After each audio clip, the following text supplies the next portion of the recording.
किसी ने भी उन जायंट्स के खिलाफ जाने की जुर्रत नहीं की। अब वेब सीरीज तो हर रोज आती है, पर ऐसी सीरीज कम ही होती है जो हमारी सोच से आगे चली जाए। अगर आज की वेब सीरीज आपको पसंद नहीं आई तो चैनल को सीधा अनसब्सक्राइब कर देना। तो बियॉन्ड इमेजिनेशन वेब सीरीज का पार्ट 4। निशाचर जाग उठा है और उसका सामना करना सिर्फ किसी एक के बस में है। मरीन ने उन 5 लोगों को ढूंढ लिया जिनमें से एक ड्रैगन है। अब या तो इस दुनिया को बचाएंगे डार्कनेस से या उसी से मिल जाएंगे। 2 सीजन के साथ 201 की the wheel of time series के हर एपिसोड में जो VFX और CGI डाला वो आपको कुछ सुकून देते हैं। और जो भी एक्शन और मैजिक सीन है इसमें कैमरा वर्क और जो स्लो मोशन डाला है भाई साहब, और जो स्टोरी टेलिंग है वो बहुत ज्यादा एंगेजिंग है। और जो कैरेक्टर की परफॉर्मेंस है नेक्स्ट लेवल की, और हर कैरेक्टर को डीपली इंट्रोड्यूस करा गया है। और जैसे जैसे सीरीज आगे बढ़ती जाती है आपका इंटरेस्ट बढ़ते जाता है और आपकी एक्सपेक्टेशन भी। पर 1 आवर के एपिसोड आपको फील जरूर होंगे, लेकिन जो फैंटेसी वर्ल्ड की रेट क्या है वो मुझे edge of the seat experience दे रही थी। अब इन 5 में से ड्रैगन कौन है जिनके पास अलग अलग पावर है? क्या वो इस दुनिया को बचाएंगे या डार्कनेस से मिलकर इसे खत्म कर देंगे? 8 एपिसोड जो ब्रूटल के साथ अडल्ट भी है, जो मस्ट वॉच है, जिससे आप Amazon प्राइम पर हिंदी में एंजॉय कर सकते हो। गॉड्स धरती पर अमन चाहते थे और जायंट्स तबाही। अगर आप थोर के दीवाने हो तो नंबर 5 की सीरीज आपके लिए है। गॉड और जायंट्स के बीच में जो वॉर चल रही थी वो खत्म हो चुकी है, लेकिन जायंट्स अभी तक बचे हैं। और जिस टाउन में वो रहते हैं वहाँ मैग्नस शिफ्ट हुआ है और वहाँ उसे ऐसी पावर मिली जो उसे गॉड बना देती है। और वो जायंट जो उस टाउन को कंट्रोल करते हैं जो बहुत ज्यादा पावरफुल है, और मैग्नस जिसे इस सब के बारे में पता नहीं है।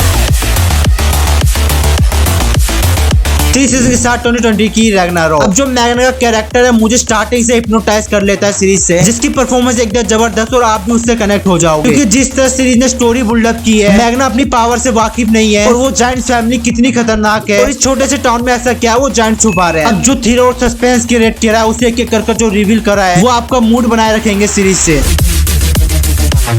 50 मिनट की ईच एपिसोड जो बोर नहीं कर रहे थे, और जिस तरह उनकी माइथोलॉजी दिखाई है वो एकदम हिट करती है, जो आपको एंड तक पकड़ के रखेगी। लेकिन मैंने फर्स्ट सीजन फिनिश करा है अभी तक, जो 18 और ब्रूटल हो जाती है। नेटफ्लिक्स की बहुत ही डबिंग के साथ इसे एंजॉय कर सकते हो। वो पापा को गलती से मारना चाहती थी।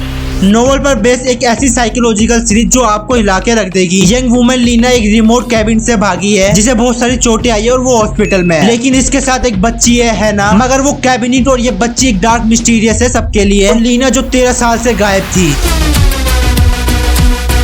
293 की डियर चाइल्ड। अब जैसे ही पुलिस लीना का केस इन्वेस्टिगेशन करती है जो 13 साल पुराने केस से कनेक्ट है, भाई साहब सीरीज ने जो मिस्टीरियस और सस्पेंस बनाए रखा है उसे जानने की खुजली आपको भी होगी। 3rd एपिसोड के बाद आपको सब क्लियर लगेगा, जिसके बाद आप गैस करने लगोगे, लेकिन वो भी कॉम्प्लेक्स हो जाता है जो आपको एंड तक ले जाएगी। और जो एंडिंग में जो मिस्टीरियस रिवील करा है भाई साहब।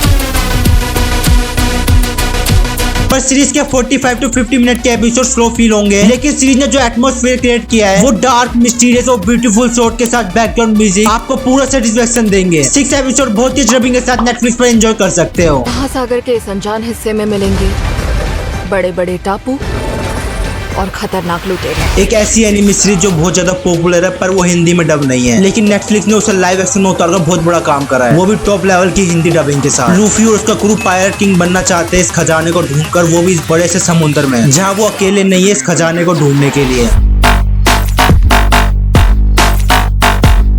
223 की वन पीस। भाई साहब स्टोरी लाइन बिल्कुल इंगेजिंग है। स्टार्टिंग में जो पायरेट्स ने खजाने के बारे में बताया, अब जो पायरेट्स नहीं है वो भी पायरेट्स बनकर इस खजाने को ढूंढने निकला है। और इसी बीच लूसीफर बचपन से पायरेट्स बनना चाहता है, उस खजाने को ढूंढकर इन सबका किंग बनना चाहता है। और कैरेक्टर बिल्डअप बड़ी फुर्सत से करा है और हर कैरेक्टर की अपनी अपनी खासियत है। ऊपर से जो भी कॉमेडी है वो लॉजिकली है, और एक्शन में जो VFX है उसके साथ बैकग्राउंड म्यूजिक एकदम जबरदस्त। लेकिन जब डीपली कैरेक्टर इंट्रोड्यूस करा जाता है उस पॉइंट पर मुझे बोर फील होने लगता है कुछ कैरेक्टर में, लेकिन सीरीज फुल इंटरेस्ट बनाए रखती है। हर सीन पर मुझे शॉक कराता है और एंडिंग गूज़बम्प देती है। ओवरऑल सीरीज अपनी फैंटेसी और एडवेंचर से आपको बांध लेती है, जो मस्ट वॉच है। मार्क के फादर ओमनी मैन जो मोस्ट पावरफुल सुपर हीरो है, अब जब मार्क की पावर आती है तो अपने फादर की जैसा बनना चाहता है, जब तक उसे अपने फादर की डार्क साइड दिखाई नहीं देती। 2021 की इनविंसिबल। स्टार्टिंग से ही मार्क पर ध्यान देते हैं, धीरे धीरे उसकी पावर आ रही है, उसे क्या करना है और क्या नहीं। और दूसरी साइड उसका फादर का मिस्टीरियस। फर्स्ट एपिसोड के एंड से ही ब्रूटैलिटी स्टार्ट हो जाती है और वो हर एपिसोड में वो ब्रूटैलिटी बढ़ती जाती है। और जो स्टोरी बिल्डअप की है वो हमें कनेक्ट करके रखती है। मार्क के फादर ओमनी मैन का एक ऐसा मिस्टीरियस है जिसे जानने की खुजली आपकी बढ़ती जाएगी। 45 to 50 मिनट के एपिसोड कई जगह फील होते हैं, पर मार्क की पावर और उसके फादर आपको पकड़ के रखते हैं। पर मार्क से ज्यादा मुझे ओमनी मैन ज्यादा इंटरेस्टिंग लगा। अब सीरीज फुल ब्रूटल है जो मस्ट वॉच है। 8 एपिसोड बहुत तेज रबिंग के साथ Amazon प्राइम पर एंजॉय कर सकते हो। एक ऐसी सीरीज जिसका इंतजार था सालों से, जो अभी भी फादर ऑफ ऑल सीरीज है। अब किसी को पैसे की बहुत ज्यादा जरूरत हो तो वो किसी भी रास्ते पर जा सकता है। अब वोल्टर जो केमिस्ट्री टीचर है, जब उसे पता चलता है कि वो लास्ट स्टेज कैंसर पे है, तो फैमिली के लिए कोई मनी बैकअप नहीं है। अब वोल्ट अपना पूरा केमिस्ट्री का ज्ञान ड्रग्स बनाने में लगाता है, जो अब किसी भी हद तक जा सकता है इन पैसों के लिए।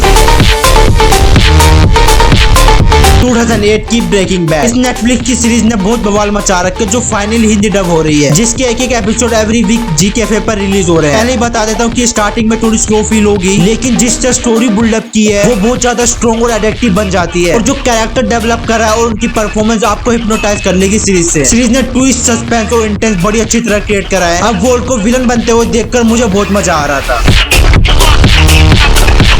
अब इसके सीजन 1 को तो सिर्फ टीजर मान लो, उसके बाद ये सीरीज 18 और ब्रूटल होती जाती है, जहां वोल्ट का कैरेक्टर आपको बांध लेगा और किस तरह उसने यूएसए की हिस्ट्री में सबसे बड़ा ड्रग्स प्रोड्यूस करा है, वो कति नेक्स्ट लेवल का है। अब ये सीरीज आपके माइंड से नहीं उतरेगी, ये मैं कह रहा हूँ। 43 to 58 मिनट के ईच एपिसोड, जहां मुझे नेगेटिव कहीं फील नहीं हुआ। तो आज के लिए इतना ही। तो मैं चलता हूँ नेक्स्ट लिस्ट बनाने के लिए, जब तक आप इसे एंजॉय करो।